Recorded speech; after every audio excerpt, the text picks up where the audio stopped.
तो आइए जानते हैं झारखंड की छोटी बड़ी खबरों को सिर्फ 10 मिनट के अंदर। तो दोस्तों हम आपको बता दें, पूर्व महिला सांसद बोली कि जैसे ही झारखंड में बीजेपी का सरकार आएगा वैसे ही कुर्मी को एसटी के अंदर शामिल कर दिया जाएगा, और काफी कुछ बोले जो आप सभी को जरूर देखना चाहिए। हम जब नेतृत्व में थे, हम लोग जब सांसद थे, तब अटल जी प्रधानमंत्री होते थे, तब हमने झारखंड का विषय रखा था कि अलग झारखंड राज्य बिहार से अलग होगा। हमारी भौगोलिक स्थिति, सांस्कृतिक स्थिति, वहाँ का जीवन यापन, जल जंगल जमीन का ये परिस्थिति है। तब राष्ट्रीय पार्टी भारतीय जनता पार्टी ने इसको गंभीरता से लिया और अलग राज्य दिया। आज हमको पूर्ण विश्वास है, मैं जानती हूँ कि भारतीय जनता पार्टी जो कहती है वो करती है। अटल जी ने कहा था और झारखंड दिया, और आज के प्रधानमंत्री श्री नरेंद्र मोदी जी और अमित शाह जी जो कहते हैं वो करते हैं। उन्होंने रघुनाथ महतो को स्थापित किया। आपको याद होगा कि प्रधानमंत्री जी ने रघुनाथ महतो जी का जिक्र किया। रघुनाथ महतो जी का हमारे प्रधानमंत्री जी ने रघुनाथ महतो जी को वहाँ के चुनाव में कहा, तो आप सोच सकते हैं कि वो कितनी ज़मीनी स्तर को लेकर के राज्य और देश का निर्माण करने चले हैं। मुझे बहुत गर्व है, मैं उनकी आभारी हूँ और मैं धन्यवाद देना चाहती हूँ कि जिस विषय को हम लोग कहते हैं उस विषय को उन्होंने गंभीरता से लिया और उसको जनता को बताया। तो ऑब्वियसली हमारा झारखंड उसको अपनाएगा और हम झारखंड में भी बहुमत से सरकार बनाएंगे। मतलब मुद्दा जो रहा कुमाली भाषा को 8वीं अनुसूची में शामिल करने की, खुले मंचों से ये शीर्ष नेतृत्वकर्ता बीजेपी ने जो कहा, तो अब क्या लग रहा है? सरकार तो बनने जा रही है, तो लगता है आप भी जमशेदपुर से पूर्व सांसद रह चुकी हैं, आपका भी समुदाय आता है, आप भी जो है कुर्मी समाज से ही बिलोंग करती हैं, तो क्या लग रहा है कि अब जो है बीजेपी का वो समय आ गया है कि कुर्मियों को साथ देना चाहिए और जो कहे मुताबिक वो बातों को अमल करना चाहिए? नहीं, देखिए, बीजेपी ने कुर्मियों का साथ नहीं लिया ऐसा नहीं कह सकते हैं। तभी तो मैं सांसद बनी थी ना, तभी तो मैं कुर्मी समाज से ही आती थी, तो पार्टी ने मुझे टिकट दिया था।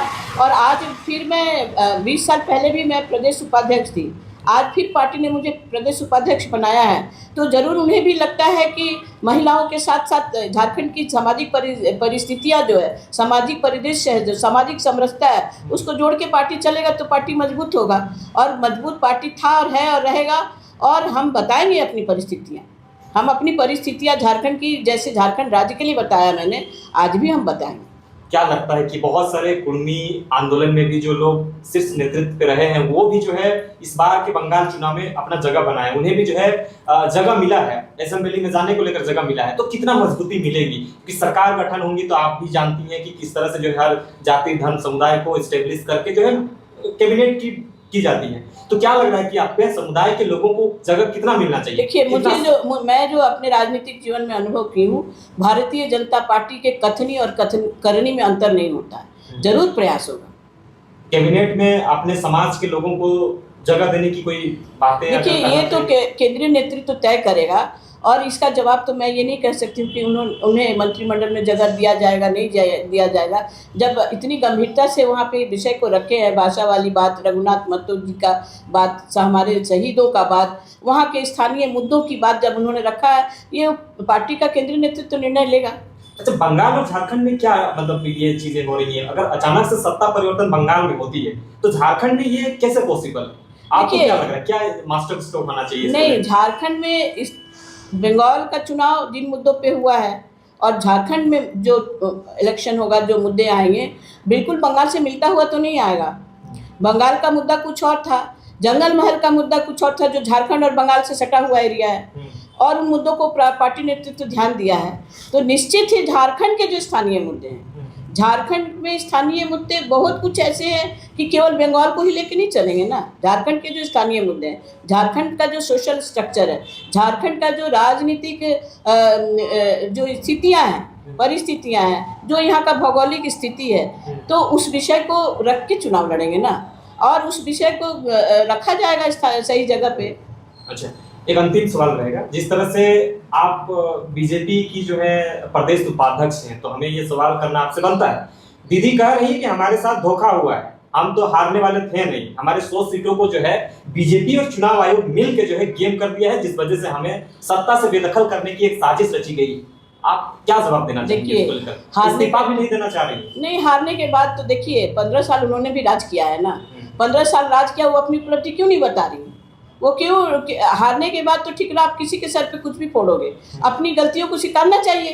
राजनीति में हमेशा दो पथ चलता है, अगर मैं 20 साल किसी जगह पे राज की हूँ तो निश्चित ही मेरे से कुछ गलतियाँ हुई है जिससे मुझे गद्दी से बेदखल किया गया है। उनको सुधारने का कोशिश करना चाहिए ममता जी को, ना कि किसी को आरोप लगाना चाहिए कि आपके वजह से आपने ये किया ये किया ये किया। उनकी अपनी गलती स्वीकार करके हार मान लेना ही ममता जी का मैं कहूँगी कि बुद्धिमानी होगी। झारखंड वासी बंगाल वासी को क्या कुछ संदेश रहेगा आपकी तरफ से? देखिए, झारखंड वासी बंगाल वासी को तो मैं बधाई देना चाहती हूँ, लाखों कार्यकर्ताओं को, जिन्होंने संघर्ष करके, जिन्होंने बहुत तकलीफें झेलकर, हमारी वहाँ की बहू बेटियाँ भी बहुत दुखी थी क्योंकि जो हमारी डॉक्टर बेटी का हत्या हुआ उस पर चुप रह जाना ये मानवता का हत्या था, ये इंसानियत की हत्या थी, ये अत्याचार के ऊपर चुप रह जाना था, जिसका परिणाम बंगाल में देखने को मिला। मैं झारखंड में यही कहना चाहूँगी कि झारखंड की स्थितियाँ आज हमारे अनुकूल है। आज हेमंत बाबू को मैं ये कहना चाहूँगी कि आप देखो, आपने बहुत अच्छा सवाल किया है कि झारखंड किस कारण से बना था। झारखंड के स्थानीय लोगों को नौकरी देना है, झारखंड के स्थानीय मुद्दों को जोड़कर चलना है। जल जंगल जमीन की लड़ाई की बात आप करते हैं, लेकिन नौकरी किसको मिल रहा है? नौकरी किसको मिल रहा है? आप देखो लिस्ट निकाल के, आप लोग पत्रकार भाई लोग हो, आप पता करो। तो ये झारखंड इसके लिए तो नहीं बना।